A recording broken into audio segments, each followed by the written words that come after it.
Eurodeputado eleito nas eleições europeias do passado mês de junho, João Oliveira, habituado que está ao frio de Bruxelas e Estrasburgo, será o militante comunista em melhores condições, provavelmente aqui, para suportar as baixas temperaturas que também se fazem fazer neste primeiro dia de congresso do PCP em Almada. João Oliveira, muito bem-vindo. Muito obrigado. Obrigada pela sua disponibilidade. Se recorrêssemos aqui a um termómetro para medir a temperatura da relação com o Partido Socialista, em que ponto é que está, quantos graus é que marca, João Oliveira? É que nós ouvimos aqui no Congresso o secretário-geral Paulo Raimundo acusar o PCP de ser cúmplice da direita e enviar um recado a Pedro Nuno Santos que não pode estar sempre em cima do muro sem se definir. Caiu a máscara ao secretário-geral do PS, que tem sido sempre tão identificado com a ala à esquerda? Bem, eu julgo que isso é uma máscara que o PS vai pondo e tirando em função das circunstâncias e das conveniências. A aprovação do Orçamento do Estado, de facto, revelou essa circunstância. Digamos assim, o critério oportunista com que o PS vai posicionando no discurso mais à esquerda, mas na prática contribuindo para opções que são completamente contrárias a uma política de esquerda. E neste caso concreto do orçamento para 2025, quer dizer, não apenas caucionando uma política orçamental que é claramente contrária às necessidades do povo e às necessidades do país, mas ainda por cima dispensando os partidos mais à direita de assumirem verdadeiramente o seu posicionamento e o seu compromisso com a política do atual governo do PSD e do CDS. Porque convenhamos que a Iniciativa Liberal e o Chega, que são suportes da política do governo, ficaram dispensados de terem que assumir esse suporte no Orçamento do Estado, porque o PS, com a sua abstenção, viabilizou o orçamento. Isto é particularmente negativo quando sabemos que, particularmente em relação à extrema-direita e para o mundo inteiro, uma das táticas que estes partidos utilizam é precisamente fazerem de conta de que são aquilo que não são. Ora, se o Partido Socialista contribui para que também em Portugal esses partidos mais à direita fiquem dispensados, digamos assim, de assumir essa responsabilidade que têm e desse compromisso que têm com uma política que é tão negativa para o povo e para o país, naturalmente o PS está a ser cúmplice, não apenas da política do governo, mas já agora também cúmplice das manobras de distração que esses partidos mais à direita vão fazer. Portanto, ia-lhe perguntar se tinha ficado desiludido com o Pedro Nuno Santos, mas acho que não, parece que não tinha grandes ilusões. Olha, eu acho que só se ilude com o... Partindo daquela ideia de que o Pedro Nuno Santos era o representante da ala esquerda do PS. Só pode ficar desiludido com o PS quem alimenta essas ilusões. Mas não sou Pedro Nuno Santos porque era a figura que cultivava esta fama. A mudança de líderes e essa tentativa que se faz a partir da mudança de líderes para dar a ideia de que o PS é uma coisa hoje diferente daquilo que era anteriormente por ter um secretário-geral diferente, é um dos componentes da ilusão. E, portanto, naturalmente, nessa circunstância, só se desilude de facto quem se deixa iludir com a ideia de que, tendo o PS mudado de secretário-geral, que as posições do PS seriam coisa diferente. Eu julgo que essa constatação flagrante que agora na votação do Orçamento do Estado se pôde fazer, que isso não é verdadeiramente assim. Eu não sei se alguém ainda tem memória disso. Ajudou a fechar a ideia do que vai ser este ciclo do PS. Orçamento do Estado para 2012, Orçamento do Estado para 2025. O PS assume exatamente a mesma posição. Isto pode surpreender alguém. Até já tinha visto o PS fazer isto em 2012 com o primeiro orçamento do governo da Troika. E, portanto, eu julgo que as ilusões... É bom que ninguém se deixe orientar por ilusões, porque mais cedo ou mais tarde elas acabam por se desfazer. E já que não está nada iludido, está também fora da equação pensar em convergências com este PS de Pedro Nuno Santos, seja por via de coligações pré-eleitorais, e temos autárquicas no próximo ano, seja por outro tipo de convergências? Repara, aliás, essa é uma das questões que nós temos em discussão nesta nossa resolução política, na proposta de resolução política que está a ser discutida no Congresso. É precisamente, talvez uma das questões, digamos assim, mais decisivas, como é que se constrói uma alternativa para o país. E essa alternativa para o país tem, a nosso ver, vários elementos que têm que se combinar. Há um elemento absolutamente determinante, que é a necessidade do reforço do PCP, como um elemento determinante para a construção dessa alternativa, mas soma-se a isso vários outros elementos. A necessidade do desenvolvimento da luta dos trabalhadores e das populações, a necessidade do fortalecimento das organizações unitárias de massas, que são fatores absolutamente essenciais, e o trabalho político unitário. E, portanto, isso são várias dimensões da construção da alternativa que não colocam apenas a questão do ponto de vista político e partidário, colocam, eu diria, um peso determinante do ponto de vista da construção da alternativa em termos sociais. Mas o PCP não tem mais possibilidades de se reforçar juntando-se a outros partidos para essas autárquicas? A resposta que nós damos é uma resposta diferente. É a ideia de que esta alternativa exige um alargamento da frente social de luta pela alternativa. Ou seja, sem o envolvimento das populações populações, sem o envolvimento dos trabalhadores, nas suas reivindicações concretas, contribuindo para criar pressão política que obrigue à mudança, à ruptura com a política de direita e à construção dessa política alternativa, não é possível construir efetivamente essa alternativa de que o país precisa. E isso exige naturalmente, quando nós falamos da necessidade do desenvolvimento da luta dos trabalhadores e das populações e simultaneamente também do reforço das organizações unitárias de massas, estamos a dizer precisamente que é preciso, do ponto de vista social, se alargue, digamos assim, essa frente social que ponha pressão política. Porque, vamos ver uma coisa, os partidos não são imunes ao desenvolvimento da realidade e à forma como as pessoas agem sobre essa realidade. E nós já vimos em muitas circunstâncias, vou dar apenas um exemplo para não me estender muito, muitas circunstâncias em que os partidos, recusando determinadas propostas e determinadas soluções, acabam por ter que as aceitar porque a força da luta e da pressão política que é criada os obriga a isso. Lembram-se ainda, certamente, da recusa que o PS tinha no orçamento de 2016 em aumentar pensões. Estamos todos lembrados disso. O primeiro orçamento que foi aprovado naquele período, entre 2015 e 2019, o primeiro orçamento, o PS recusava o aumento das pensões. Olha, foi a nossa insistência e, simultaneamente, a luta dos reformados que obrigou o PS a ter que mesmo aumentar pensões. E o resultado foi aquilo que depois vimos. E, portanto, esse alargamento do ponto de vista social de quem pressiona no sentido da alternativa é um fator imprescindível para que as coisas... Uma das perguntas que nós tínhamos para si, precisamente, o PCP repete muito esta ideia de ter de ser agregador em relação aos democratas, patriotas, que se possam juntar. Mas como é que isso se faz e, sobretudo, o PCP está com força para promover essas plataformas? Olha, nós damos todos os dias exemplos disso, no trabalho que vamos fazendo com gente de proveniências sociais muito diversas e até de proveniências partidárias muito diversas, num trabalho político unitário que vamos fazendo em muitas circunstâncias. Do ponto de vista eleitoral, isto tem uma expressão também na CDU. A CDU agrega milhares de candidatos que são militantes do PCP, mas são também militantes do Partido Ecologista aos Verdes, da Associação de Intervenção Democrática e homens e mulheres independentes que não têm filiação partidária e que integram as fileiras da CDU nessa disputa eleitoral. E o trabalho político unitário faz também para lá da perspectiva eleitoral, né? Há muitas frentes de intervenção política e partidária que se fazem com desafios que têm que ser lançados e que em algumas circunstâncias são lançados também a quem é militante de outros partidos. Por exemplo, a propósito dos 50 anos do 25 de Abril, nós desenvolvemos um conjunto larguíssimo de iniciativas, algumas delas diretamente pelo PCP, outras em que os militantes do PCP tiveram participação, não sendo da nossa autoria, digamos assim, mas em que o espectro de participação do ponto de vista partidário se alargou. Ora, esse trabalho em unidade, em função de objetivos comuns e de perspectivas de desenvolvimento de um caminho, do ponto de vista político, seja um caminho comum nesse objetivo de criar uma alternativa política em Portugal, é um trabalho absolutamente imprescindível. A forma como se tem falado, por exemplo, de convergências à esquerda, e houve outros partidos, há outros partidos que têm falado muito sobre isso, tanto em termos de autárquicos como de presidenciais, por exemplo, é artificial desse ponto de vista, porque não parte dessas bases de que está a falar. Não, eu diria, não sei se artificial é exatamente o termo mais adequado. Eu diria que não tem em conta, sobretudo, dois elementos que a nós nos parecem fundamental. A ideia de convergência não pode ser uma ideia no ar. A convergência tem que ter um sentido concreto, tem que ter um conteúdo concreto. E esse conteúdo concreto tem que ser identificado a partir de políticas concretas de resposta aos problemas das pessoas. Quer dizer, quando nós temos problemas como a falta de habitação, a falta de acesso à saúde, problemas na educação, problemas como os baixos salários e das pensões em Portugal que empurram gente que trabalha e que trabalhou uma vida inteira para uma situação de pobreza, por exemplo, em relação a estas matérias, a convergência não pode ser uma ideia vazia de conteúdo. Ela tem que ter um conteúdo em políticas que deem resposta a esses problemas. E, portanto, o primeiro elemento da convergência, eu diria que é esse. A convergência tem que ter um conteúdo. Em segundo lugar, é preciso que quando se fala de convergência, se queira mesmo falar de convergência e não apenas de disputa. Porque também vamos tendo alguns exemplos disso, particularmente nos últimos tempos, a propósito das eleições autárquicas, de quem começa a falar de convergência precisamente de uma forma que, na prática, boicota qualquer possibilidade de convergência e qualquer perspectiva de abordagem que se pudesse construir nessa base. E, portanto, em nosso entender, é preciso que essa discussão do ponto de vista da convergência se discuta em função dessas duas dimensões. Como é que é possível encontrar uma base de resposta política aos problemas nacionais e, em segundo lugar, como é que isso tem tradução do ponto de vista da convergência concreta, em termos políticos, não apenas em termos eleitorais, muito para lá dos termos eleitorais, sobretudo em termos políticos mais gerais. A Mariana já introduzia aqui o tema das presidenciais e, de facto, também já mexem um pouco.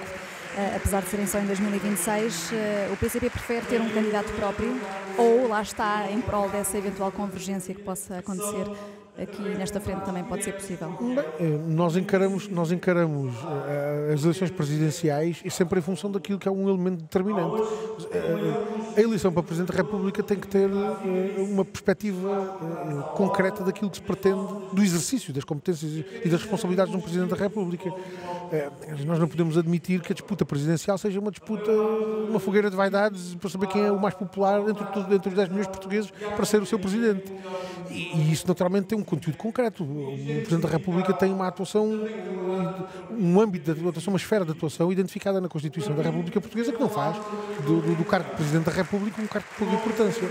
E, portanto, essa circunstância é o que tem determinado a nossa opção, termos candidatos que deem expressão àquela que é a nossa visão do exercício dessas competências. E particularmente de um aspecto que nos parece absolutamente decisivo, que é o do cumprimento do juramento que faz o Presidente da República quando é eleito, de cumprir e fazer cumprir a Constituição.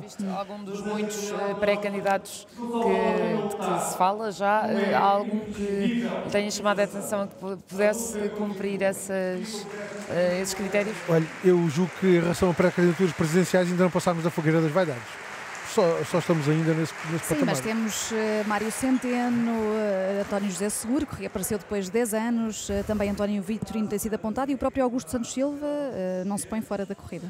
Nunca ouvimos de ninguém que se afirma como pré-candidato uma perspectiva concreta relativamente a esta questão decisiva que é como é que se propõe a exercer essas suas responsabilidades.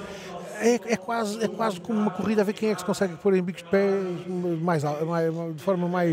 de forma a dar mais nas vistas. Ora, isso convenhamos que não é propriamente uma boa abordagem, sobretudo considerando os problemas que temos no país para resolver, considerando os desenvolvimentos negativos da situação internacional a que temos estado a assistir particularmente nos últimos tempos. Eu diria que isso são elementos absolutamente determinantes e, portanto, é preciso que um candidato a Presidente da República queira ser verdadeiramente um candidato com alguma substância, que tenha que se posicionar politicamente em função todas essas competências que o Presidente da República tem, que são atribuídas ao Presidente da República para a nossa Constituição, e de forma a que isso permite efetivamente uma escolha em função da substância e não propriamente da aparência que tem que ter um candidato para Presidente da República. Deixa-me perguntar-lhe, o Secretário-Geral falou nas teses do PCP, isso também, deste Congresso, também está refletido na tal ofensiva que está a prejudicar o partido. E essa ofensiva já foi aqui identificada em várias dimensões. Que culpa é que o PCP assume pelos resultados que tem obtido? Em que medida é que é culpa própria, culpa da atuação do partido? Teremos a nossa dose, na proporção em que é responsabilidade também nossa. Em quê? Em que é que detecta que o partido falhou de alguma maneira? Devem ter feito essa análise. Há certamente insuficiências no nosso trabalho e deficiências no nosso trabalho que é preciso corrigir, e há sempre aspectos que, mesmo sendo errados, podem sempre ser melhorados. Agora, aquilo que nós queremos dizer com isso é que os nossos resultados eleitorais não dependem só de nós. Aliás, se eles dependessem só de nós, isso era um caminho sempre a direito. Os nossos resultados eleitorais também dependem do contexto em que nós estamos a intervir. Também dependem da forma como somos tratados, em pé de igualdade ou não, com os nossos adversários. Também depende da forma como nós temos ou não ao nosso dispor os mesmos instrumentos, os mesmos meios para construir os nossos resultados eleitorais. Eu julgo que não é difícil de perceber que o PCP não concorre a nenhum ato eleitoral em condições de igualdade com os seus outros adversários. Não só porque os meios que estão à nossa disposição não são os mesmos, mas até porque, do ponto de vista da difusão da mensagem, da capacidade de projeção da nossa mensagem, não temos sido colocados propriamente em pé de igualdade. Mas e, portanto, eu diria o contexto atual é pior do que outros que já tiveram? Olha, não sei dizer. Não será pior, quer dizer, há de ser pior do que outros, não será o pior de todos. Eu não quero estar a aligerar as dificuldades, mas já houve tempos em que nem podíamos concorrer a eleições, estávamos proibidos até de existir. Eu duvido que possamos comparar estes tempos com esses. Portanto, esses foram de facto tempos piores em que nem tínhamos possibilidade de existir. Naturalmente, já tivemos depois do 25 de Abril momentos melhores, de melhor capacidade de disputa de atos eleitorais e melhor capacidade de construção dos resultados eleitorais, dependendo se calhar mais da nossa ação do que hoje.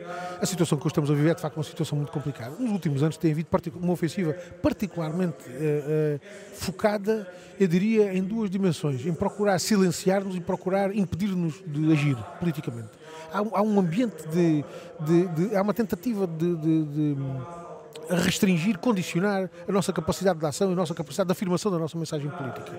E nós temos dado a resposta a isso que fomos dando ao longo da nossa história. Somos um partido já com mais de 100 anos, que já passou até por situações piores do que esta, e nós sabemos que é precisamente nestes momentos que tem que se destacar a coragem. Tem conseguido adaptar-se o PCP ou mantém o mesmo formato? Essa ideia da adaptação é uma ideia complexa. Porque a nossa perspectiva não é adaptarmos a esta sociedade que temos, é transformá-la para uma sociedade diferente. E, portanto, desse ponto de vista, nós naturalmente mantemos a perspectiva que temos de transformação social, com a profundidade que ela Estava propõe. aqui a fazer esta interpelação porque o PCP continua a ter um maior número de saídas do que entradas nesta altura. Como é que isto se resolve? O partido tem de se renovar também. Como é que pode atrair os mais jovens? Bem, nós vamos fazendo um rejuvenescimento dos nossos quadros, dos nossos militantes. Aliás, a quantidade de militantes que conseguimos, a quantidade de novos militantes que vamos tendo na adesão ao partido são reflexo disso. Os milhares de jovens que aderiram ao PCP, que aderiram ao PCP nos últimos 4 anos, são um exemplo vivo de que continuamos a agir para garantir a capacidade de ação e de intervenção que temos de ter na sociedade portuguesa.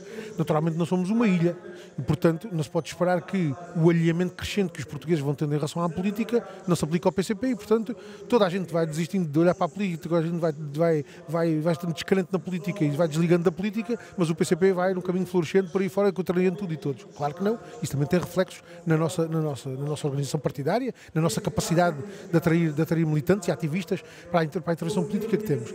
Mas eu diria que desse ponto de vista, vamos também estando atentos aos problemas que temos pela frente, vamos identificar debilidades na nossa organização e na nossa capacidade de ação e vamos procurando apontar o caminho para superar. Aliás, mas consegue dar exemplos dessas debilidades, João Oliveira? Olha, nós temos, por exemplo, do ponto de vista da nossa organização, está identificada uma necessidade de um movimento de reforço do nosso trabalho de direção da organização do partido. Olha, isso significa o quê? Isso significa que nós identificamos debilidades e deficiências que temos que superar e, portanto, estamos a apontar um caminho para que elas sejam superadas.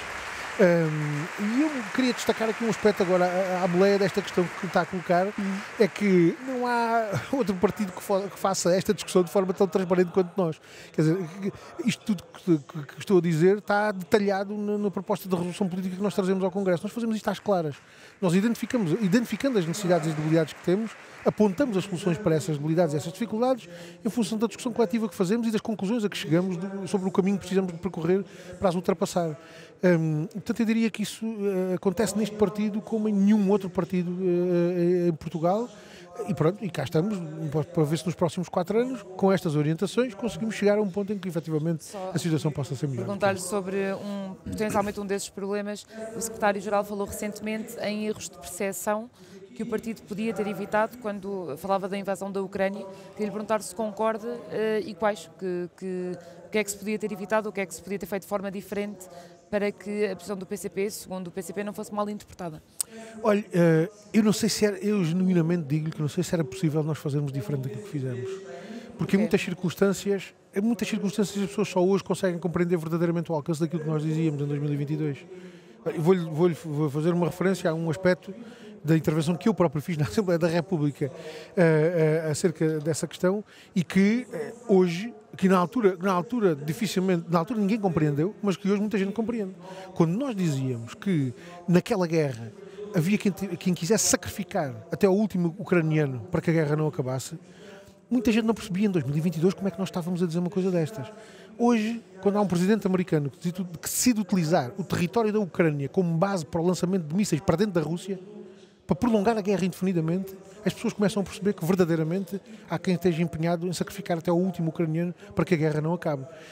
Nós podíamos deixar de ter dito isto na altura, eventualmente podíamos ter deixado de ter dito isto, mas não estávamos a ser sérios, nem coerentes com a nossa própria avaliação. Discorda que fosse possível o PCP também agir para travar os tais problemas de percepção de que o secretário-geral falava? Repare, essa dificuldade de percepção daquilo que nós estávamos a dizer na altura, em algumas circunstâncias, podia resultar da forma como nós estávamos a dizer aquilo que dizíamos, mas convenhamos que, eu acho que eu ainda hoje, aliás, hoje estou mais convencido do que naquela altura, que o principal problema não era esse.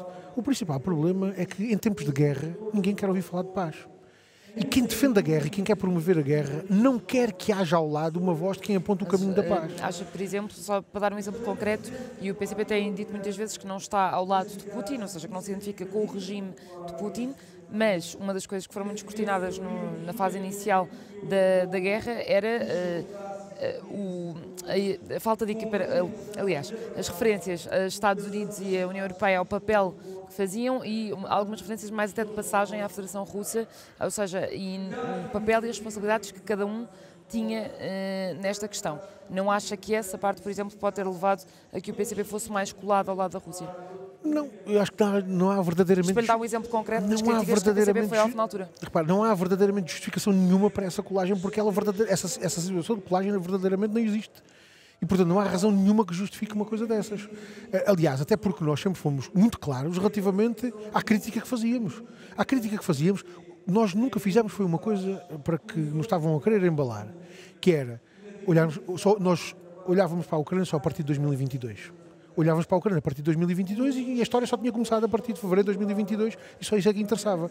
Ora, nós recusávamos a fazer isso porque nós sabíamos que as origens daquele conflito vinham de trás e que havia um processo por trás disso. E nós ainda nos lembrávamos, quando em 2014 nós alertávamos para a situação que já estava criada na Ucrânia e quando havia deputados do PSD a rirem-se, quando nós suscitávamos essas questões na Assembleia da República. E repare, o problema hoje continua a ser o mesmo. Quando há um negócio milionário que é feito com a guerra, e quando há gente que quer prolongar aquela guerra sem fim, quem critica esse caminho e quem aponta uma alternativa tem que ser silenciado. Ainda há pouco tempo, no Parlamento Europeu, foi aprovada uma resolução que diz que a perspectiva da União Europeia é continuar a guerra pelo tempo que for preciso e que os Estados-membros têm que gastar 0,25% do PIB na guerra na Ucrânia. Em relação a Portugal, isto significa que Portugal tem que gastar 600 milhões de euros por ano com a continuação da guerra na Ucrânia. Eu pergunto, há algum português a quem seja perguntado se Portugal deve fazer uma opção dessas? Algum português aceita uma coisa dessas? Eu tenho dúvidas em encontrá-los. João Oliveira, temos mesmo de terminar, mas deixe-me só até recuperar aqui o discurso de Paulo Raimundo, neste primeiro dia de congresso do PCP. Não houve uma única referência direta à Rússia. Há algum prurido com isso? Olha, eu acho que não houve à Rússia, nem houve a muitos outros países pelo mundo fora. Acho que não houve em relação à Rússia. Mas houve referência à Ucrânia, à União Europeia, à NATO, ao imperialismo norte-americano, mas sem nunca falar diretamente da Rússia. Porquê? Também não houve. Até porque foi a Rússia que invadiu a Ucrânia. Também não houve referências à Síria, ao Líbano, ao Iémen, a países onde neste momento a guerra é o cotidiano para milhões de pessoas. E particularmente na faixa... Mas houve uma referência ao conflito e não houve uma referência à Rússia, era só... Não, repara, nós continuamos a insistir na nossa posição. A nossa posição é de que o que é preciso é uma solução de paz na Ucrânia, que não seja apenas uma solução de paz para a Ucrânia, mas que seja uma solução de paz e de segurança coletiva para toda a Europa. E isso obriga a sentar toda a gente à mesa. Sentar à mesa os Estados Unidos e a NATO, a Rússia, a Ucrânia, todos os países que estão interessados e envolvidos nessa necessidade de uma solução de segurança coletiva para toda a Europa. João Oliveira... E, portanto, que não fique nenhuma dúvida relativamente a isso, porque essa é a nossa posição. João Oliveira, muito obrigada por se ter sentado também aqui no estúdio improvisado da Rádio Observador neste 22º Congresso do PCP em Almada, que vamos continuar a acompanhar durante este fim de semana.